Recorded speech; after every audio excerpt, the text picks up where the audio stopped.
seafarers has gone filed a petition. Any you want to say? So far as seafarer is concerned, they have filed a petition, but that matter is adjourned to June. Right. Their only grievance is that the money which is being charged for the purpose of quarantine, they should not be charged. But that is not an urgent matter according to us.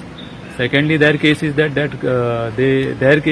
quarantine should be restricted to certain lesser number of days, with which we have disagreement.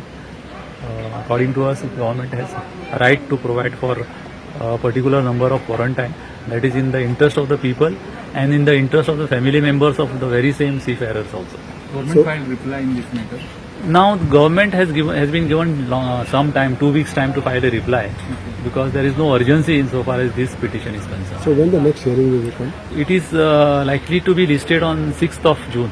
So the hearing was today, no? No, it was yesterday. Yes, sir. It was yesterday. So the next hearing is likely to be on 6th of June. Yes. The quarantine facility as per MHA guidelines. Quarantine facilities are provided to them, but they are being charged as per MHA guidelines. The time also given by MHA.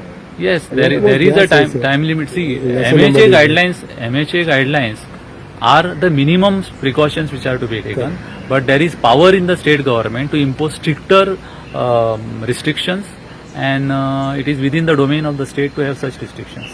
So what lesser number of days they were asking? They are saying that the 14 days should be counted from the day when they actually boarded on the ship, etc. And that is not fair. That is, we are not ready to accept that. We have to, because there is a case where one person who was found negative in Bombay, but after having gone through quarantine and when he reached Goa, he was found to be positive.